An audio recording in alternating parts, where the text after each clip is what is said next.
Hello, my name is Christopher Cutts, and this is the Christopher Cutts Gallery, and presently I'm hosting an exhibition by Harold Town painting prints and collages from the 1950s. Right now we're in this North Gallery, and there's a selection of single autographic prints. And Harold did not like to refer to them as monotypes. They were more like multi-layered images, and they're unique images. So as you can see, they're done on a lithostone, and you can see that this is the same lithostone over and over again. There's a bite out of the left-hand corner and a bit of a hook up here. This stone was given to Harold by his friend Oscar Gahan, also a member of Painters 11, who died tragically in a car accident in 1957.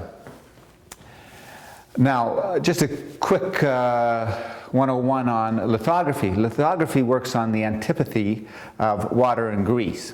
And it is done on a lithostone, which is a limestone. And the mark making, the design is done with a grease crayon or grease ink right onto the stone. And then it's treated with some chemicals, which fix the grease marks onto the stone. And then after that, water is washed off. And of course, where the grease is, the water is repelled.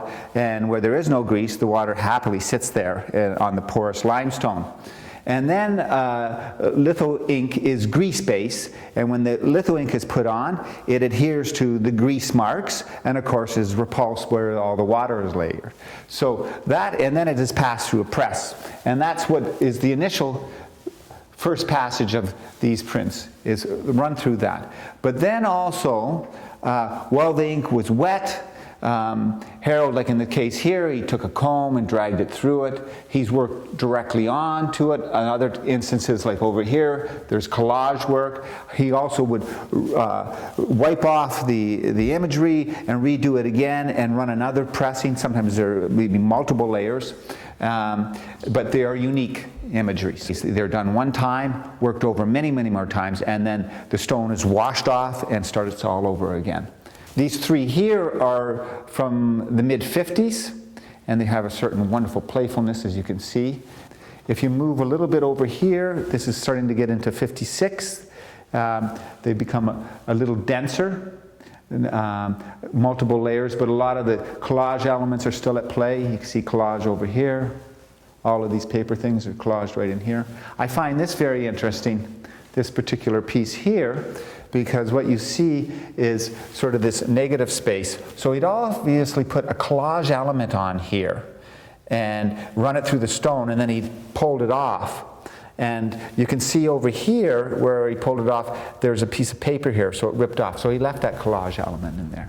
There's a lot of information in there, and they just, if you let your eye just rest in them and swim deep into the compositions, you can get lost. And they're very attractive objects. The title of the exhibition states there's paintings, prints, and collages.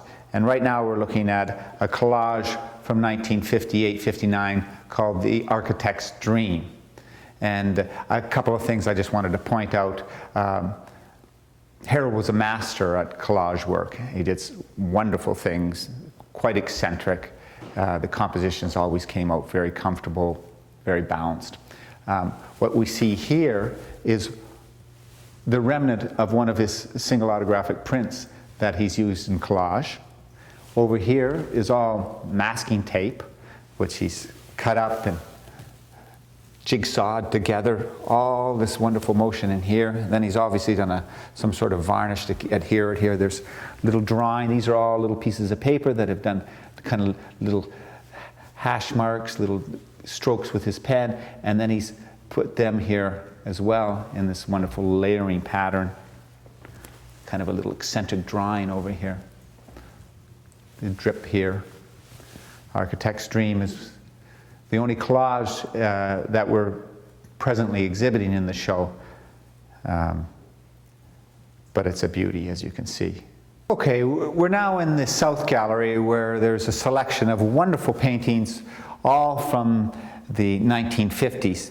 You have to remember, from about 1950 to 1960, town would have been 26 to 36. So this is a time when he was firing on all pistons. He was at his artistic height as far as his abilities and his energies. He was like an elite athlete. He was at his prime when he was making these wonderful painting. Of course, he's painting in the abstract vernacular of the time. This particular painting is called Dead Boat Pond. There was a series of works referring to this particular place, Dead Boat Pond, which I understand was on the Toronto Islands. One is in the National Gallery of Canada. Another was exhibited at the Riverside Museum, and then we have a beautiful example here. This one's actually a little wider. The other three that I was referring to are long, narrow, vertical paintings. You see all of that wonderful energy moving through, the way the composition sits very comfortably, but there's some strong anchoring things, these almost bone-like shapes here holding you. Echoed up here again. Your eye moves around very nicely. The density in here and the energy, you can almost feel it. You can move over here. Here's another painting from 56, 57, similar time. It's an untitled, but wow, what a marvelous work. The intensity right here, all of those strokes, those gestural movements, it's layer upon layer. These weren't quick paintings.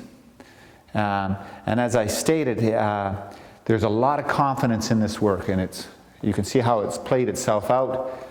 You've got these sort of three forms here. It's just more the articulation and how you move around the painting. Of course, this is very dense, very strong here. But it's not lost because you're in there, but you move out. And you can see all of the layering and the hits of red and yellow. Also another beauty from 1955. This is called To Throw a Stone at Midnight. The energy, there's some impasto here where he's literally squeezing the paint right out of the tube. These wonderful purples and greens and hits of reds, lots of kind of comma-like articulations. Of course, a massive amount of energy in here, sort of anchoring it. This wonderful sort of punch a hole through the painting, a moonlight shape where you're sucked into that. It gives a little bit of a relief. But of course you move down and then that articulation of that orange circle. Wonderful work, To Throw a Stone at Midnight. Looking at one of the earliest paintings in the exhibition, it's from 1954, bridges into 1955. It's called The Wotan Tree. Again, it has that wonderful energy, lots of intense attacks with the brush. Wotan refers to Odin, who's Norse mythology. He was sort of the king of Norse mythology, the Wotan Tree. He actually made a spear from the Wotan tree. And the articulation of the painting, all of this, he's reversed probably the end of the paintbrush and he's pulling away the paint here, creating this thing. Then over here, it's all just layers of paint relief. It's strokes. It's a very dense painting. As you see, you sort of go into it, but you're stopped. It's like a jungle. Juxtaposed right next to it is probably, in fact, this would be the latest painting. This painting dates into 1960. It's called Spectre. Spectre refers to a ghost or something ominous about to happen. And you can see sort of a figurative element here. But then there's this wonderful texture here. And just goes right to a little geometric articulation here. All these little things here, done very quickly, but keeping the eye moving. You see that sort of weights it over here, but then you have all of this bleeding through, pull you through the little bit of orange there.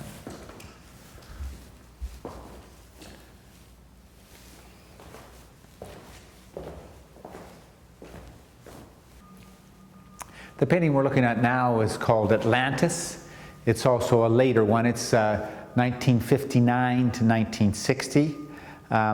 This particular picture has a lot of texture, probably more so than most of the other paintings that we looked at. You see all of the impasto here, broad strokes, squeezing the paint directly out of a tube again. But once again, the composition is very comfortable. He's got these red kind of framing element running up, keeping everything this very large form, just sitting there sort of floating. And then up here, hanging, sort of limey green, pulling you down. A little bit of kind of articulation with drawing. Tremendous amount of energy. Harold would have been about 35 when he made this work. And as I stated, you can see that he was on top of his game here. We're looking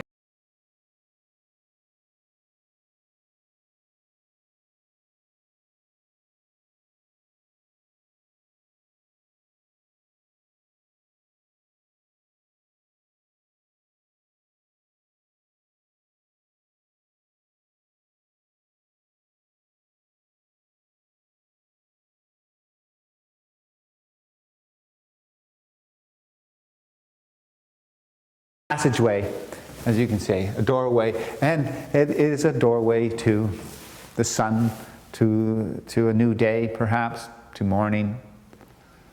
But what I like about the painting is its rendering of what we'd call optical space.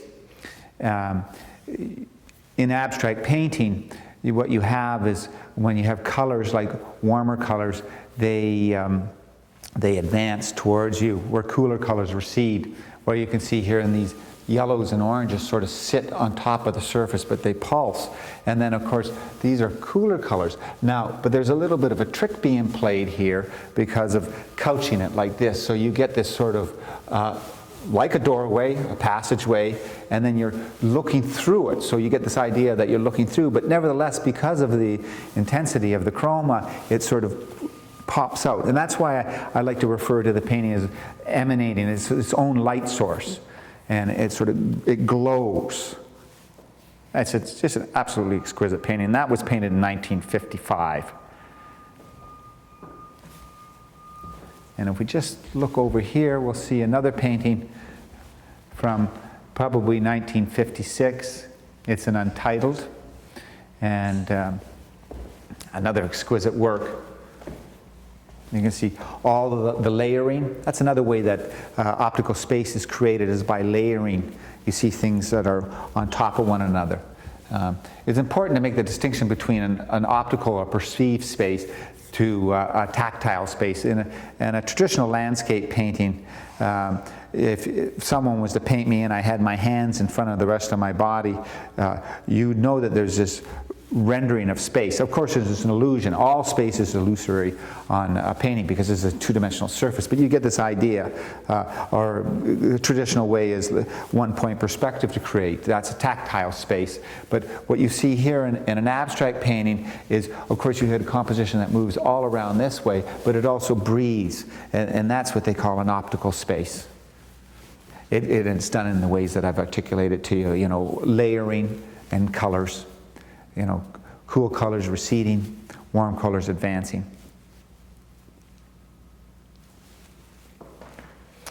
Well, Harold Town was a prodigious talent.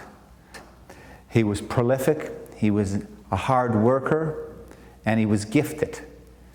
And this particular body of work is illustrating a man at his peak. Now, he did many wonderful works, after the 1950s. But here, it was still sort of a sense of discovery for him. He was moving forward with all of that energy that one has when they're thinking about what life has to offer them. And Harold certainly had a lot to offer life.